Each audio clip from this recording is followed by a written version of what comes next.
안녕하세요. 오늘도 사연 살롱을 찾아주셔서 감사합니다. 저는 평범한, 지극히 평범한 삶을 추구한 30대 후반 여성입니다. 여러분이 생각하시는 평범한 삶은 어떤 모양이신가요? 다양한 삶의 모양이 있을 것 같아요. 사람마다 생각하는 게 다르니까요. 평범이라는 가치 또한 다양하겠죠. 저는 이런 삶이 평범한 삶인 것 같아요. 조금 고리타분해 보일 수도 있지만 말이에요. 제가 생각하는 평범한 삶은 그 나이에는 누구나 겪을 만한 것들을 빠짐없이 경험한 채 성장하는 거예요. 저는 그런 생각을 아주 오래전부터 가졌어요. 그래서 지나치지 않은 사춘기를 겪었고, 사춘기가 지난 고등학생 때는 학업에 충실했죠. 그리고 제 수준에 맞는 대학교에 가서 적당히 놀며 적당히 공부했어요. 그런 뒤 과에 맞는 방향으로 취업을 했고 가장 중요한 결혼을 했죠. 저에게 결혼은 사람의 생에서 가장 중요한 이슈이고 통과 의례였어요. 저는 사람이라면 결혼은 무조건 해야 한다고 생각했죠. 그만큼 저는 결혼에 대한 환상이 있었어요. 그게 제가 생각하는 평범한 삶의 피날레였다라고 해도 무방해요. 저는 결혼을 해서 적어도 3명의 아이, 성별을 구분하지 않고 적어도 3명의 아이를 낳아 잘 기르고 싶었어요. 제가 아이를 좋아하거든요. 그리고 아이는 부부에게 있어서 필수 불가결한 존재라고 생각해요. 부부에게 아이가 없으면 완벽한 부부가 아니죠. 너무 고리타분한가요? 요새는 딩크족이라고 해서 아이를 낳지 않기로 서로 약속한 부부도 있다고는 하는데 저는 사람들마다 생각이 다르겠지만 모르겠어요. 그게 과연 이상적인 부분일까요? 아이는 부부 사이에 분명 필요하다고 생각해요. 제가 생각한 평범한 삶은 이래요.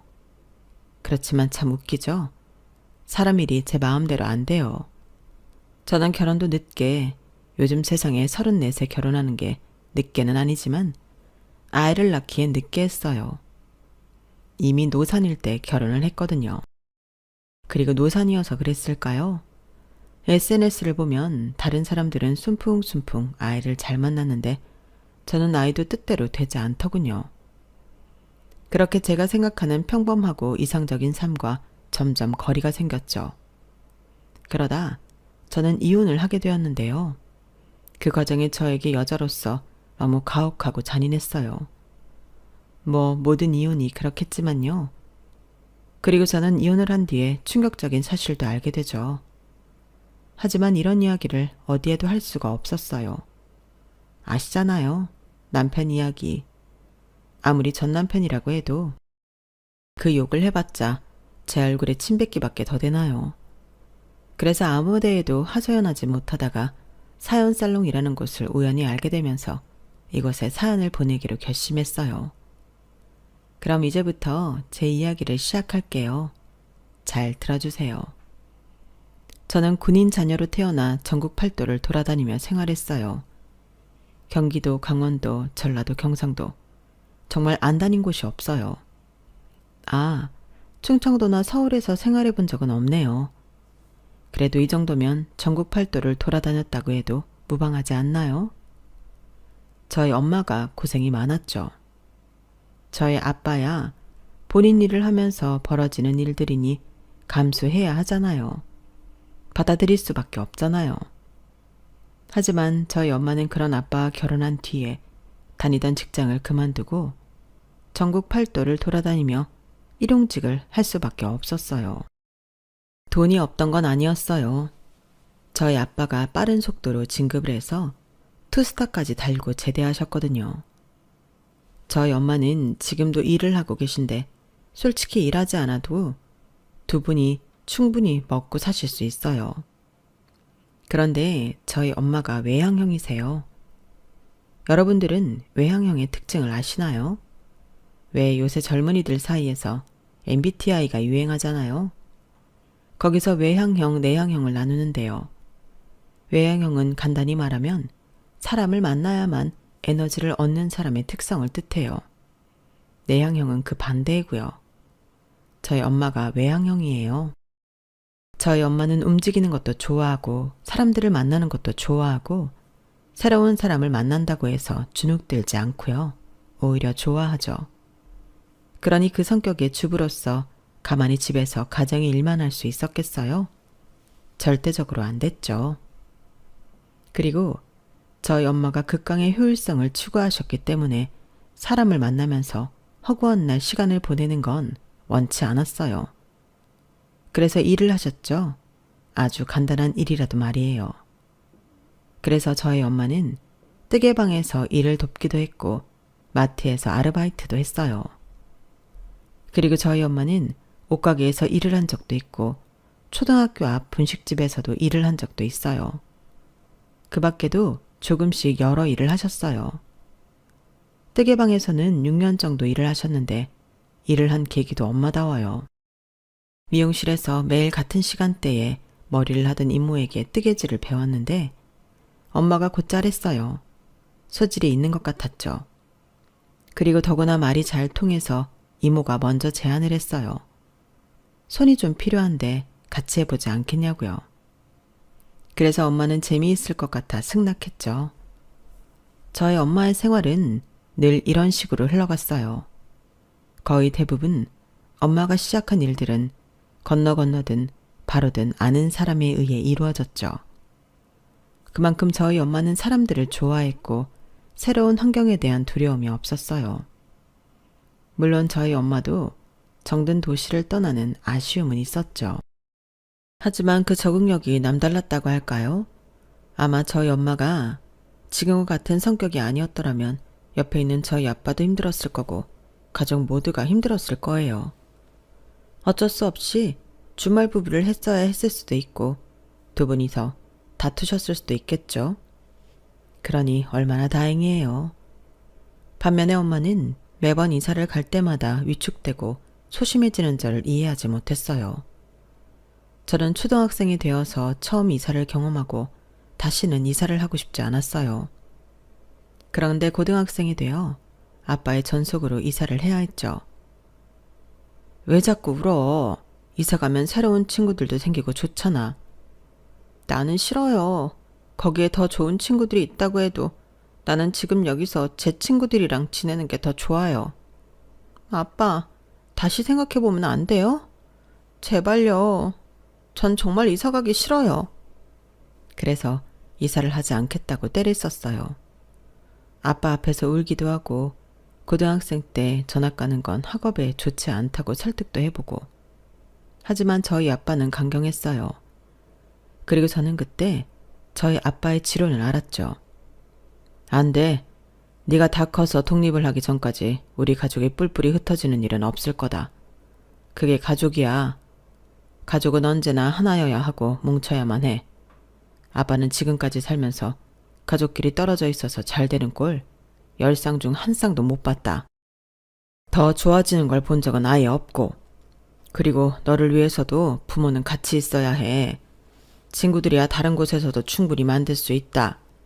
오히려 더 좋은 친구가 생길지도 모르는 일이야. 그러니 그만 울어. 더 울다간 감기 걸린다. 그리고 얼른 짐 싸. 사실 저희 아빠가 저한테 굉장히 허용적이었어요.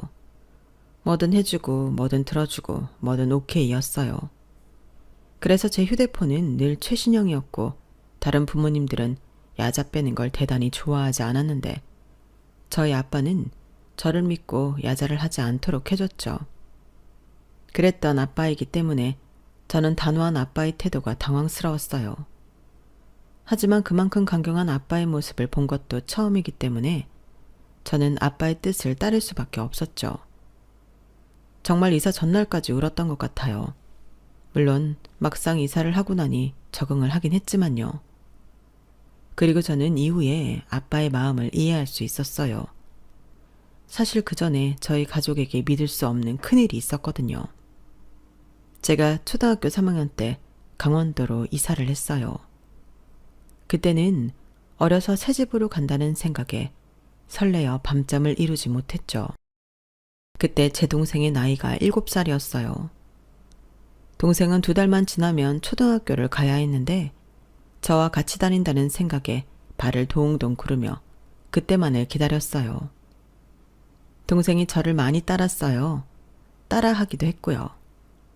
제가 갖고 싶다고 하는 건 꼭 갖고 싶어 했어요. 그래서 저희는 쌍둥이처럼 옷을 입기도 했어요. 쌍둥이처럼 모든 것을 같이 가지고 있었죠. 그러다 초등학생 고학년이 되니까 사춘기가 왔는지 제가 동생이 좀 귀찮아졌어요. 매일 같이 등교는 했는데 그것도 귀찮아서 저는 매일 친구와 등교를 했죠. 동생은 그런 저를 졸졸 쫓아다녔어요.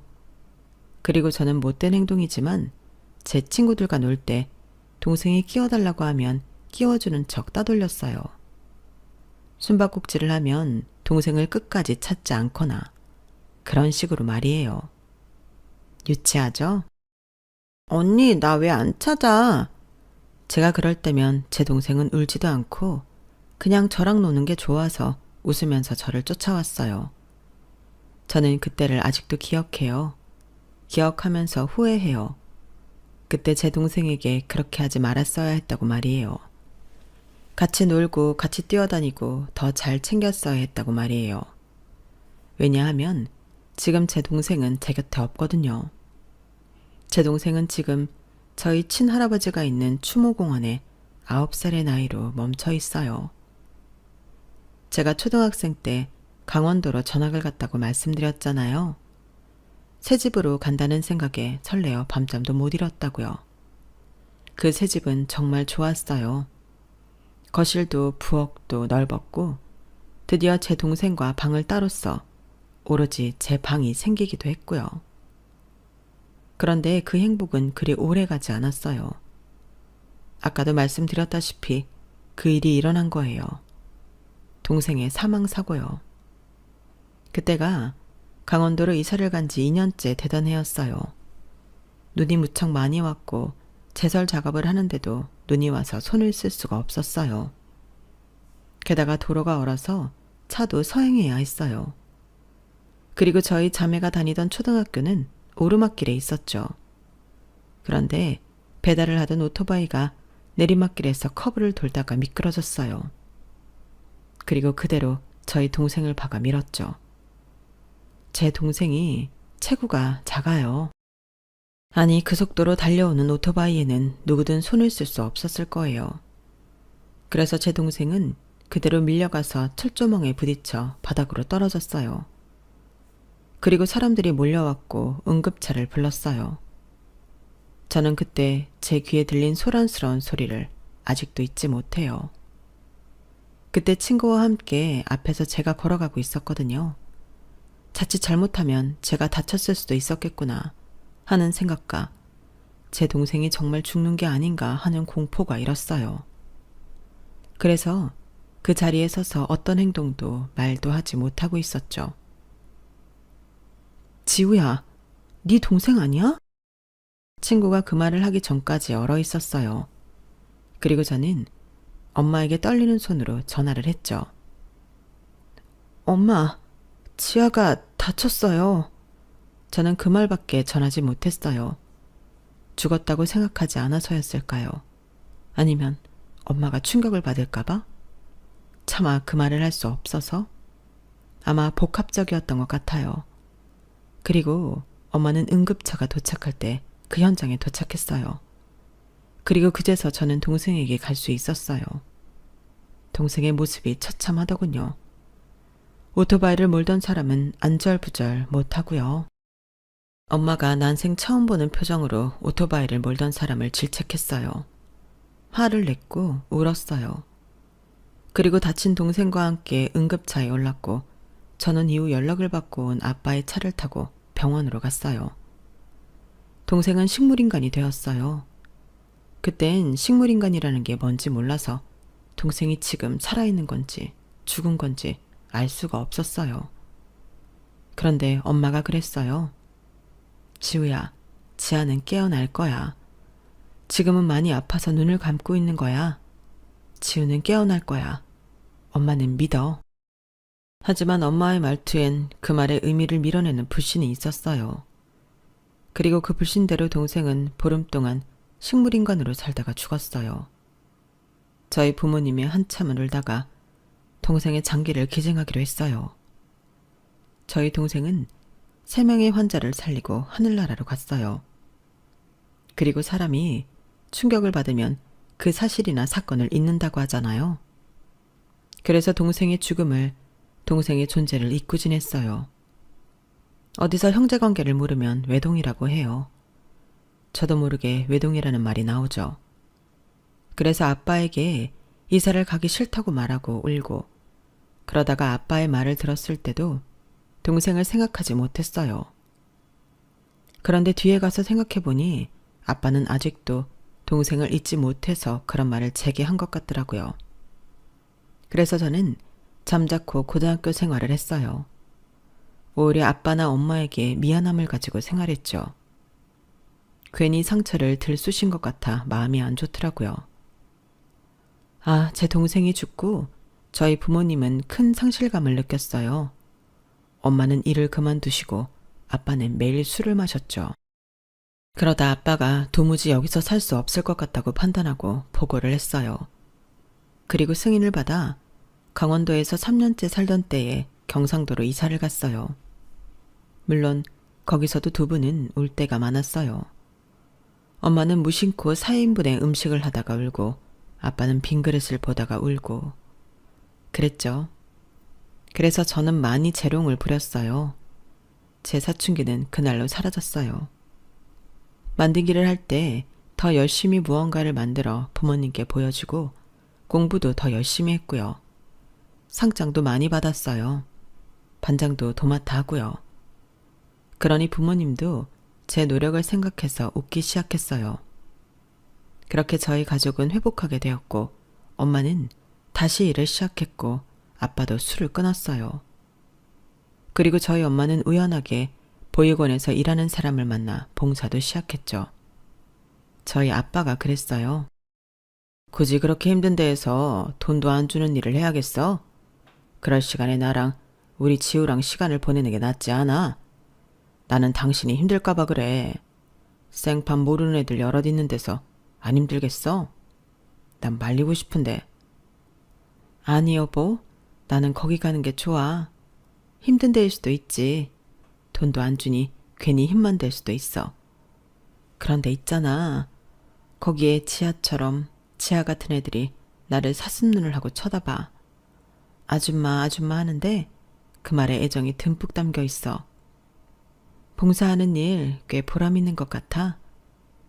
저희 엄마가 아빠가 반대하는 일은 다 안 하셨어요.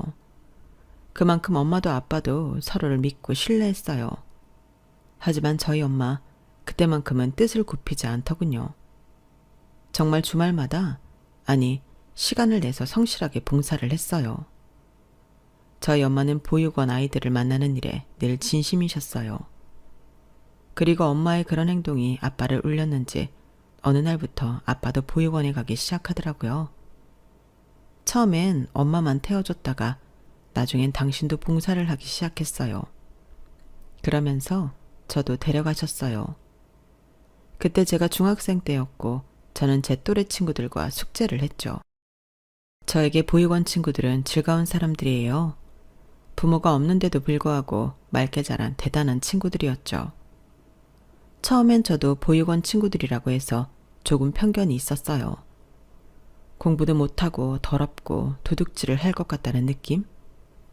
하지만 실제로 만나보니 그렇지 않았어요. 편견을 가진 제가 부끄러울 만큼 성실하게 공부해서 저보다 공부를 잘하는 친구도 있었고 제 물건을 탐내지 않고 해맑고 그러다 보니 함께 지내는 게 즐거웠어요. 그 친구들에게 배울 점도 많았고요. 하지만 저도 공부를 해야 하니 고등학교 2학년이 되어서는 보육원에 가지 않고 그 시간에 공부를 했죠. 그리고 저는 교대에 갔어요. 교대를 졸업하고는 2년 동안 준비해서 임용고시를 합격했어요. 그리고 한 초등학교로 발령받았죠. 초등학교 교사가 되어서 적응 기간이 끝나고 저는 엄마를 따라 다시 보육원에 봉사를 갔어요. 그때 저는 실무를 보기도 하고 행정 업무를 보기도 했어요. 그냥 아르바이트처럼요. 애들을 놀아주는 봉사에만 그치지 않았어요. 정확하게 도움이 되는 일을 시작했죠. 그리고 그때 저희 엄마가 봉사하는 보육원의 운영위원회 회장이 되었어요. 그동안 후원하신 후원금이나 물품들이 만만치 않았고 엄마의 그 열정을 높게 사서 보육원 이사장이 스카우트 하신 거예요. 그리고 만장일치로 회장이 되었어요. 그래서 엄마는 일하던 마트 아르바이트를 그만두고 보육원 일에 매진했고 그럼으로써 저는 더 자주 보육원에서 일을 도와줬어요. 그리고 보육원에서 봉사를 하는 일이 제 업무에도 큰 도움을 줬어요. 보육원에서 아이들을 보살피는 봉사를 하다 보니 아이들에 대해서 더 소중한 마음이 들었죠. 그래서 저는 소중한 아이들을 더 바른 길로 인도하고자 노력했어요. 하지만 힘든 일이 없던 건 아니에요. 요새 교권이 말이 아니잖아요. 저는 그런 전화도 받은 적이 있어요. 안녕하세요, 선생님. 저 오늘 종례 늦게 끝나나요? 저희 유미가 수학학원에 가야 하는데 저번에도 늦어서요. 오늘은 유미만 좀 일찍 보내주시죠. 그래서 제가 그럴 수 없다고 하면 반협박을 하는 학부모도 있었어요. 또 체육 시간에 다칠 수도 있으니 자기 아이는 제외시켜달라는 연락을 받은 적도 있고요. 학예회를 할 때면 꼭 자기 아이를 중앙에 넣어달라거나 다른 액세서리를 추가해달라거나 하는 연락을 받은 적도 있어요. 아주 많이요. 그리고 요새 아이들을 훈육하는 건 금기시 되어요. 전에는 무슨 일이 있었냐면요. 한 아이가 자기 반 친구들의 지갑을 연속으로 도둑질을 한 일이 있었어요. 그래서 제가 조용히 그 아이 부모에게 사실을 알리니 이러더라고요. 아, 그래요? 그래서 선생님이 저희 애 때리셨나요? 그러셨어요? 애가 뭘 알아서 도둑질을 했겠어요? 안 그래요? 지금 혼내봤자 이해도 못하고 트라우마로만 남아요. 그러니까 저희 애 그냥 집으로 보내주세요. 반성문 그런 것도 쓰게 하지 마시고요. 상황이 이렇다 보니 학교에서도 아이가 도둑질을 하든 싸움질을 하든 묵인하라는 분위기예요. 하지만 학교는 교육의 장이고 아이들의 인성을 가르치는 곳이에요. 그건 변함이 없을 줄 알았는데 변하더군요. 요새 출근하는 게 더 이상 즐겁지 않아요. 뻔히 잘못된 길로 가는 아이를 바로잡지 못하는 교사라는 거, 그거 꽤나 저에게 상처로 다가오더군요. 그래서 그런저런 마음으로 학교를 다니고 있는데 어느 날 교장 선생님께서 중매를 보고 싶다는 말을 들었어요. 저는 마음만으로 감사하다고 말씀드렸죠. 하지만 차라리 이런 학교를 떠나 취직하는 것도 나쁘지 않겠다는 생각이 들더군요. 뭐 농담이지만요. 빈말이지만요. 그런 생각이 전혀 없지는 않더라고요. 그래서 만나보기로 했어요. 그렇게 저는 남편을 만났어요. 남편의 첫인상은 처음 하는 소개팅이란 말을 들었는데 그래서인지 약간 주눅들어 보이고 행동거지가 어설펐지만 그 모습이 순수해 보였고 섬세하고 미지근한 그의 온도가 마음에 들었어요. 사실 저 연애를 많이 해보지 않았어요. 그렇게 된 이유 중 하나가 저는 뜨거운 온도의 연애는 싫더라고요. 서로를 너무 사랑하다 보니 서로를 집착하고 구속하고 매번 찾아오고 내 일상도 내 일상이라는 마인드가 힘들더라고요. 그래서 연애를 그만둔 경우가 많았는데 남편은 정말 뜨뜻미지근한 온도가 꼭 알맞게 식은 차 같았어요. 넘기기 좋은 차말이에요. 그리고 그 이상 타오를 것 같지 않고 그 온도를 유지할 것 같았어요. 그래서 남편과 연애를 시작했어요. 저희는 적당한 온도로 연애를 하면서 싸우지 않았고 무난했어요. 그리고 저는 우연히 시부모님을 만나 뵙게 되면서 남편과 결혼을 결심하게 되어요. 제가 남편을 집에 데려다주고 잠깐 정차한 사이에 시부모님을 만나 뵈었는데요. 아버님은 교수이고 어머님은 고등학교 윤리교사라고 들었는데 어쩜 그에 걸맞게 인자하시더라고요. 말이나 행동에서 기품이 느껴졌다고 할까요? 남편에게서 묻어나는 섬세함과 따뜻함이 시부모님으로부터 비롯되었다는 사실을 알 수 있었어요. 그리고 몇 번 식사를 했는데 제 직업을 듣고 무척 좋아하시더라고요. 같은 교육자의 길을 걷고 있다는 사실에 반가워하시기도 했고요. 더구나 크게 자랑스러워 하셨어요. 마치 본인의 일이나 본인의 딸처럼요. 그게 좋았어요. 그러면서 시부모님은 저를 존중했어요. 일종의 선을 지키면서 행동했어요. 절대 먼저 저희 부모님 이야기를 하지 않았고 제가 먼저 말씀드렸어요. 그리고 제 집이 어디인지, 혼자 사는지, 월급은 어느 정도 받고 적금은 얼마나 들었는지 그런 이야기도 하지 않았죠. 오히려 제가 먼저 말했어요. 저는 이런 직업을 가진 사람이고 부모님과 지내고 있으며 부모님의 직업은 이렇고 이런 이야기를 제가 먼저 했죠. 그리고 시부모님은 교회를 오래 다니셨어요. 그래서 믿음을 통한 다정함과 이해가 대단하셨고 인품도 뛰어나셨죠. 저는 신앙심이 없어서 믿음이라는 걸 잘 모르지만 뭐든지 감사할 줄 아신다는 게 좋아 보였어요. 그리고 결정적으로 남편과 아주버님의 관계가 이상적이라는 게 저의 결혼에 대한 결심을 가속화시켰어요. 저희 아주버님은 중학교 교사인데 수학 과목을 가르치세요. 그런데 저희 아주버님이 제 남편을 얼마나 생각하느냐면요. 남편은 일반 회사를 다니는데 입사를 하자마자 아주버님이 차를 뽑아줬어요. 출근할 때 타고 다니라면서요. 그리고 아주버님은 남편에게 차뿐만 아니라 양복까지 선물하고 자기 명품 양복도 손수 줬어요. 자기는 이제 안 입는다면서 겸손하기까지 했죠. 게다가 남편이 취업을 하게 된 건 어쩌면 아주버님 덕분이에요. 아주버님이 남편이 취업을 하기 전에 자기소개서도 봐주고 면접 연습까지 함께 했거든요. 어쩌면 남편의 인생에서 아주버님은 없어서는 안 될 존재, 은인인 거예요. 저는 그렇게까지 생각이 들더라고요. 그리고 아주버님은 저한테도 잘했어요.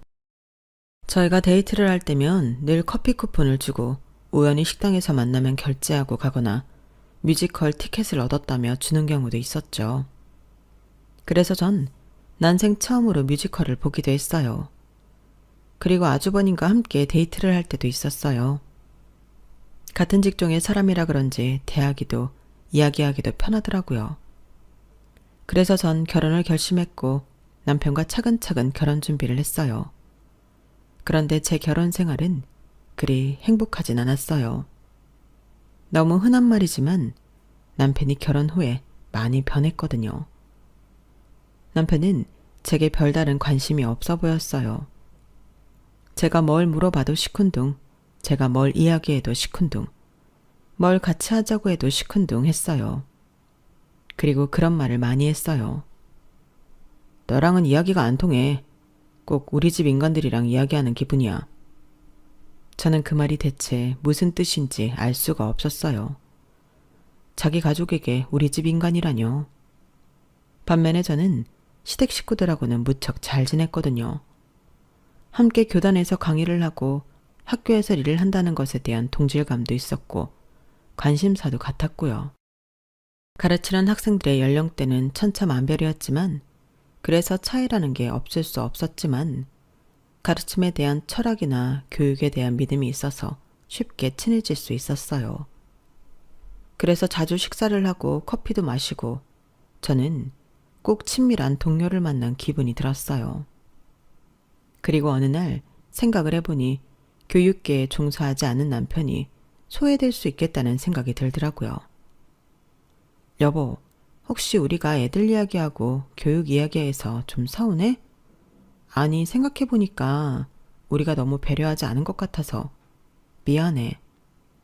뭐가 미안해? 그렇게 신나게 떠들어 놓고서. 나는 그 자리에 있을 때마다 내가 왜 굳이 여기에 와서 시간을 버리고 있나 이런 생각이 들어. 소외감? 그렇게 말하면 내가 너무 속 좁아 보이지 않아? 그냥 나는 그 시간이 미친 듯이 지루한 것뿐이야. 남편이 그렇게 말해서 이제 저는 남편을 두고 시댁에 가거나 아니면 애초에 시댁을 가지 않고 남편과 시간을 보내려고 했어요. 하지만 뭐 이미 서운한 마음이 쉽게 풀리지 않았죠. 그러다 이런 일이 있었어요. 그날 제 차가 문제가 생겨 남편이 출퇴근을 해주겠다고 했는데 남편이 야근 때문에 저희 학교로 못 온 거예요. 그래서 제가 혹시 몰라 아주버님이 근처 중학교를 다녀서 연락을 해보니 퇴근 중이라고 근처라고 저를 데리러 왔어요. 정말 근처라고 금방 오더라고요. 그래서 저는 아주버님의 차를 타고 퇴근을 했죠. 그런데 그 사실을 안 남편이 무지하게 화를 내더라고요. 처음엔 자기 형 귀찮게 해서 그런 줄 알았어요. 그런데 한날 시댁에서 새우를 쪄먹었거든요. 그때 제가 새우를 까면서 남편과 아주버님도 까줬어요. 근데 남편이 집에 와서 말하더라고요. 대체 그 오지랖은 어디까지 부릴 건데? 먹을 거면 네 것만 먹으면 되지. 꼭 그렇게 착한 척을 해야겠어? 그래야 속이 시원해? 아니, 그럴 거면 나랑 왜 사니? 그냥 형이랑 살지 그래. 둘이 우순도순 알콩달콩. 그게 대체 무슨 소리야? 아니, 당신 대체 무슨 상상을 하는 거야? 이미 내가 손이 더러워졌으니까 당신도 아주버님도 까드린 거잖아. 근데 무슨 오순도순 살아? 내가 당신 가족한테 잘하는 게 그렇게 이상해? 그게 내가 이런 말 들을 상황이냐고. 제가 그러자 남편이 문을 쾅 닫고 들어갔어요. 그리고 저는 그 뒤에 남편의 마음을 알 수 있었죠. 제가 시부모님을 존경한다고 할까요? 참 바른 분들이라는 생각에 함께 교회를 갈 때가 있어요. 그때 신자들이 기도문을 외우잖아요. 그것도 공부라고 잘하고 싶더라고요. 그래서 저녁을 먹고 외우는데 남편은 기도문을 안 외우더라고요. 그런데 교회에 가면 남편은 꼭 고개를 숙이고 가만히만 있거든요. 외우지를 않아요. 당신은 기도문 안 해요? 매일 가만히 있는 거 보면 모르는 것 같은데 나랑 같이 외우자. 생각보다 재미있어. 야, 내가 쳐다보기도 싫은 기도문 따위를 왜 외워야 하는데? 내가 그렇게 시간이 많은 줄 알아? 그 시간에 게임 한 판을 더 하겠다. 그리고 너나 머리 나쁘다고 비꼬는 거지. 우리 엄마처럼. 진짜 내가 왜 너 같은 애를 마누라로 둬서 꼭 우리 엄마랑 사는 것 같잖아. 그 말을 듣는데 느낌이 오더라고요. 왜 몰랐지? 답이 이렇게 눈앞에 있는데 말이에요. 사실 남편은 매 순간 아주버님이랑 비교를 당했던 거예요. 시아버지가 교수, 시어머니가 윤리교사, 아주버님이 수학교사, 남편만 일반 회사원. 답이 나오잖아요. 남편은 정말 엉덩이 힘으로 공부했지만 머리가 따라주지 않았어요. 그래서 놀면서 공부하는 형은 전교권이지만 자기는 늘 전교에서 30등에서 40등을 왔다 갔다. 그저 그랬죠. 그리고 아주버님은 사범대학을 졸업해 4학년 때 임용고시를 합격했어요. 그리고 남편은 경영학과를 졸업해 3년 만에 취업에 성공했죠. 그것도 대기업은 아니고요. 그리고 남편은 아주버님의 선물이 고맙지 않았어요. 오히려 더 패배감을 들게 했죠. 소개팅에서 보았던 남편의 위축되고 어설픈 모습이 주마등처럼 스쳐갔어요. 그리고 시댁에는 아주버님의 역사가 많죠. 아니, 집안 곳곳에 교육 종사자의 자부심이 드러나요. 시아버지, 시어머니, 아주버님의 학위증이나 교원 자격증이 전시되어 있고요. 졸업사진도 아주버님 사진밖에 없어요. 저번에 물으니 시어머니가 남편은 사진 찍는 걸 싫어해서 안 찍었다고 그랬는데 그러는 데엔 이유가 있었던 거예요. 그리고 시부모님은 늘 아주버님 자랑이었죠. 생각해보니 남편 자랑은 들어본 적이 없었어요. 그러니 남편이 조금 안쓰럽더라고요. 그리고 제 행동이 미안하더라고요. 그래서 남편에게 잘해주려고 했어요. 물론 시댁에도 잘하고요. 그런데도 남편의 태도는 변하지 않았어요. 그리고 결정적으로 이 사건이 있었죠. 제가 오랫동안 부모님 덕분에 보육원에서 봉사도 하고 일도 도왔잖아요. 그리고 저희 엄마는 지금 보육원에서 일도 하고 있고요. 그래서 저는 나중에는 저희 엄마를 도와 보육원에서 일을 하고 싶었어요. 그 바람을 시댁에나 남편에게나 말했죠. 시댁에선 반응이 괜찮았어요. 그래, 어머니가 좋은 영향을 너한테 주셨구나? 그런 아이들을 도울 사람은 언제나 필요하지. 그리고 네가 그런 결정을 한 데에는 이유가 있지 않겠니? 우린 네 선택을 존중한단다. 무엇이 되었든 하나님의 뜻이지.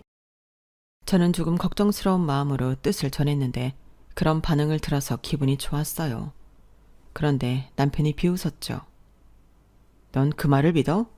우리 엄마 속으로는 네가 담탱이 일 그만두는 거 엄청 아까워할걸? 말리고 싶은데 그놈의 품위가 뭐라고 안 하고 있는 거야. 아니야, 어머니가 내 선택을 존중한다고 그러셨어.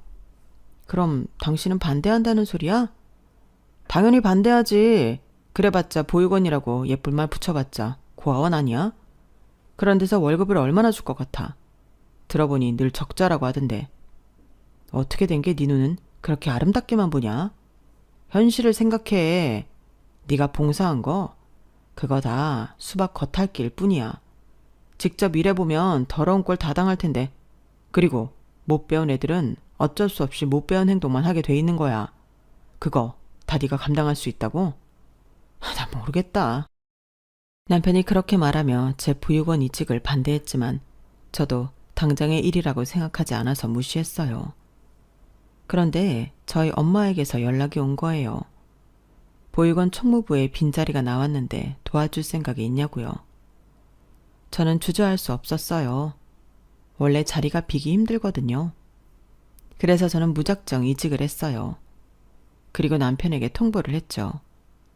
그러자 남편이 저를 투명인간 취급하더라고요. 그러니 제가 원해서 하게 된 보육원 일도 즐겁지 않았어요. 저는 도저히 이러면 안 된다는 생각이 들어 남편에게 이야기 좀 하자고 하며 식탁 앞에 앉혔죠. 여보, 이건 내가 바라던 일이야. 나는 그늘진 곳에 있는 아이들에게 희망을 주고 싶어. 부모가 없는 아이들에게 부모는 아닐지언정 좋은 이모가 되고 싶어. 여보도 알잖아. 내 동생 일찍 하늘 날아간 거. 애들 보면 지아 생각 참 많이 나. 도와주고 싶어. 어? 어제 엄마가 그러더라. 너 정말 사직서 내고 보육원 간 거냐고. 그걸 왜 물었다고 생각해? 그거 네 결정이 마음에 안 든다는 거야. 우리 집 너도 알고 있지만 교육절이라는 거에 바부심이 있는 집안이야. 며느리가 초등학교 교사인 거 얼마나 자랑하고 다니는 줄 알아? 그리고 내가 너랑 왜 결혼했는데 네가 초등학교 교사니까 우리 엄마 아빠 니즈 좀 충족시켜 주겠다. 더 이상 내가 모자란 놈이 아닐 수 있겠다 싶어서 너랑 결혼한 건데 이러면 같이 살 이유가 없지. 그렇게 말하면서 저에게 이혼을 요구하더라고요. 저는 너무 기가 막히고 당황스러워서 그 자리를 피했는데 다음날 시댁에 하소연을 하려고 가니 시부모님이 놀란 눈으로 저를 보더라고요. 아니, 네가 웬일이니? 이혼한다는 말을 들었는데 그래, 왔으니 물어보자. 이유가 뭐니? 그리고 누가 먼저 이혼한다고 그랬어? 너는 아니지. 우리 아들이 그런 거지? 너일 리가 없잖아. 초등학교 그만둔다고 한 것도 일방적으로 그런 거라며. 부부 사이에선 그러면 안 된다? 부부 사이에서 그렇게 독단적으로 믿음 없이 굴면 안 돼. 그것 때문에 이혼하는 거니? 그러게, 그런 데를 왜 갔어? 지금이라도 돌아가지 그래. 저는 아무 말도 안 했는데 시부모님은 저 때문이라고 생각하는 것 같았어요. 그리고 친정에서도 연락이 왔죠. 시부모님과 비슷한 말을 하더라고요. 그래서 저는 남편이 이미 이혼을 하려고 판을 짜놨다는 생각이 들어서 이혼을 했어요. 합의 이혼을 했어요. 그런데 얼마 지나지 않아서 제 몸이 이상한 거예요. 보니까 임신을 했더라고요. 저는 혼자 아이를 키울 수 없으니 그리고 아이의 아빠는 남편이 맞으니 알려야 한다고 생각했어요. 양육비고 뭐고 그냥 알리는 게 맞다고 생각했죠. 그래서 남편에게 말했어요. 나 임신했어. 병원 가보니 3개월 넘었대. 그날 맞지? 대체 무슨 헛소리야. 고아원에서 일하더니 돈이 궁해? 그래서 별 방법을 다 써보는 거야? 아니, 내가 고자인데 어떻게 임신을 해? 그것도 몰랐어? 아무리 노력해고 그래도 애가 안 생기면 의심을 해야지. 너 대체 무슨 짓을 하고 돌아다니는 거야? 이 방법이 나한테 통할 거라고 생각해? 어림도 없어. 당장 전화 끊어. 그리고 너 우리 부모님한테 이야기할 생각 마라.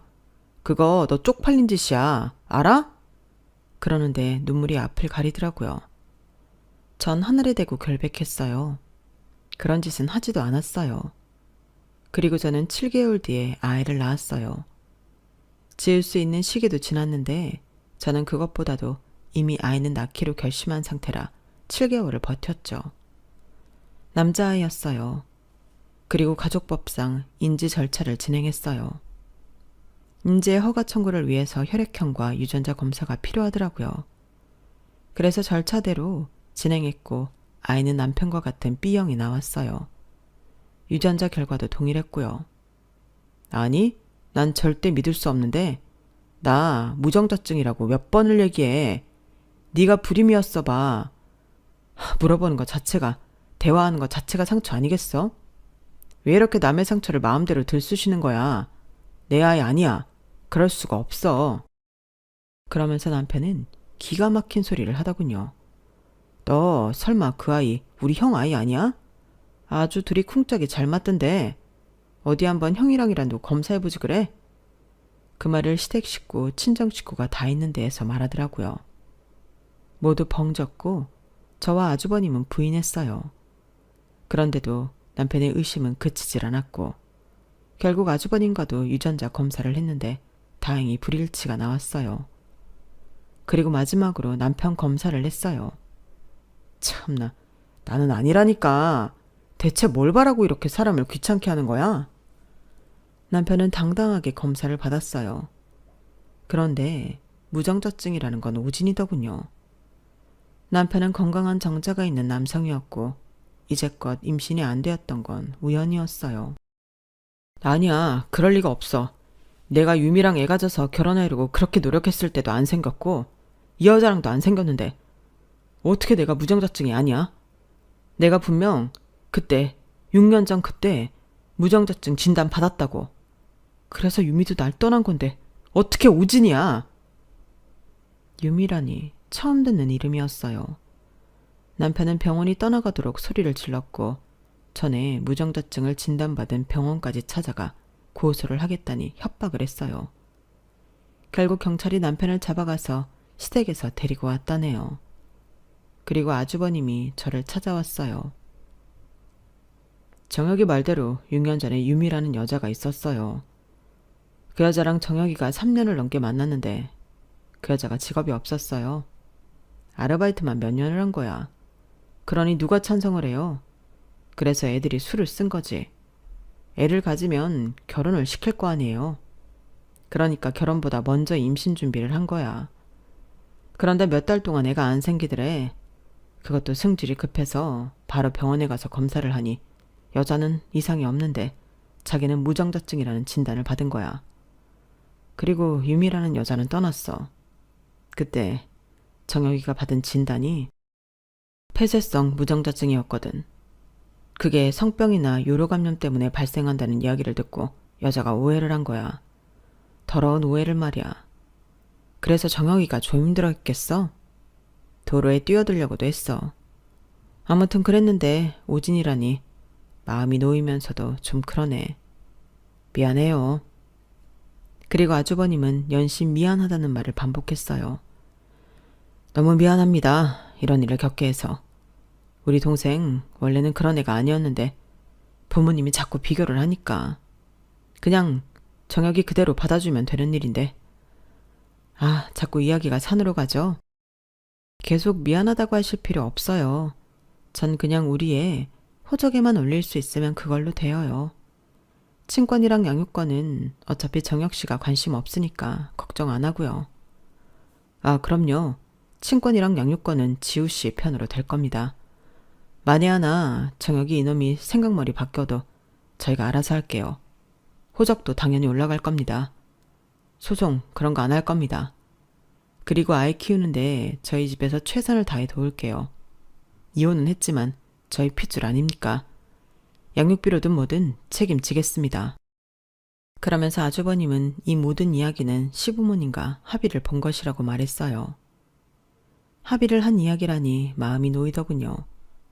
그리고 제 월급으로 아이를 키우기 벅찬 것도 사실이라 양육비를 준다는 말에 안심했어요.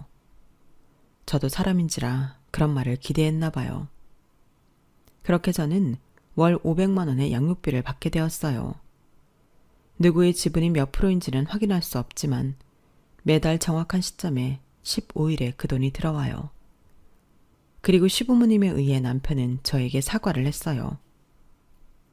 너한테 함부로 말한 거 미안하다. 아이의 아빠가 내가 아니라고 단정 지은 것도 미안하게 생각해. 그렇지만 나는 정말 의사 진단을 믿어서 그런 거야. 그게 전부야? 나한테 미안한 게 그게 전부니? 아니, 널 이용한 거란 말도 미안해.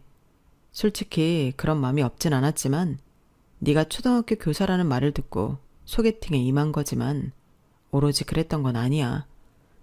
넌 좋은 사람이고 좋은 와이프였어. 내 자격지심에 그랬던 거야. 미안해. 그렇게 그날을 끝으로 남편과는 완벽히 헤어졌어요.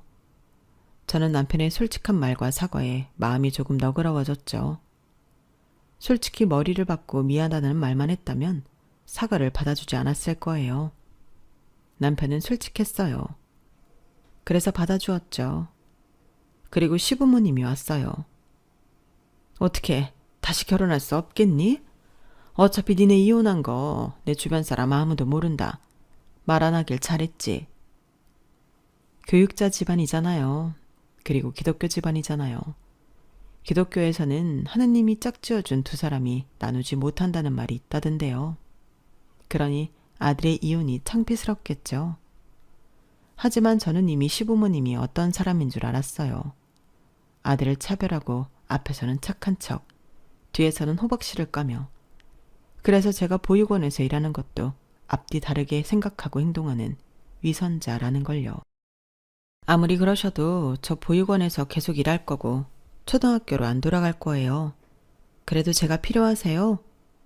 부부의 일이라고 독단적으로 굴면 안 된다고 하셨지만 사실은 제가 보육원에서 일하는 거 더럽다고 생각하잖아요. 그거 저도 다 알아요. 아니, 당연히 그렇지. 직업에는 귀천이 있는 거다.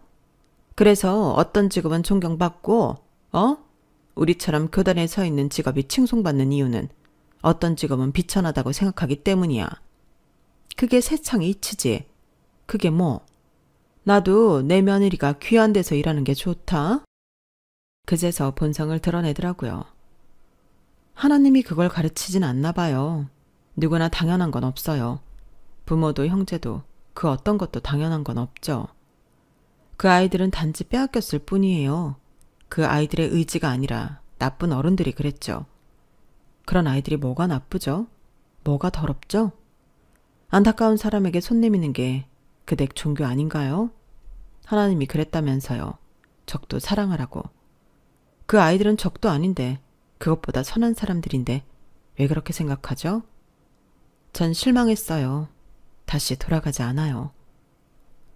그리고 저는 다시 보육원으로 돌아왔어요. 그렇게 시댁과도 완전히 헤어졌어요. 그럼에도 배우신 분들이어서 매달 500만 원은 챙겨주더군요. 혹시 몰라서 아이가 성인이 될 때까지 입금한다는 서약서까지 받아냈는데 효력을 발휘하는 일은 없길 바라고 있어요. 보육원에서 여러 사람들의 도움으로 아이를 키우고 있어요. 가끔 초등학생 친구들도 아이를 봐주는데 고사리 같은 손으로 아이를 돌보더라고요. 그런 모습들이 참 예뻐요.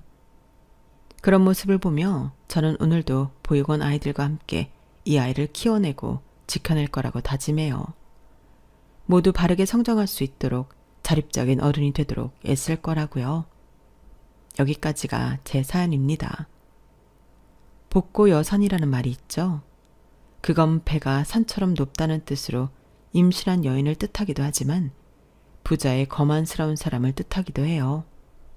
부자가 아니어도 나이가 들면서 거만하지 않는 게 참 중요한 것 같아요. 본인들의 교육자 집안이라며 회사원인 남편에게 거만하게 굴던, 보육원에서 일을 한다고 저에게 거만하게 굴던 저희 시부모님이 어떻게 보이시나요? 참 우습죠. 그러니 우리는 거만하지 않게 꽃처럼 살아보아요.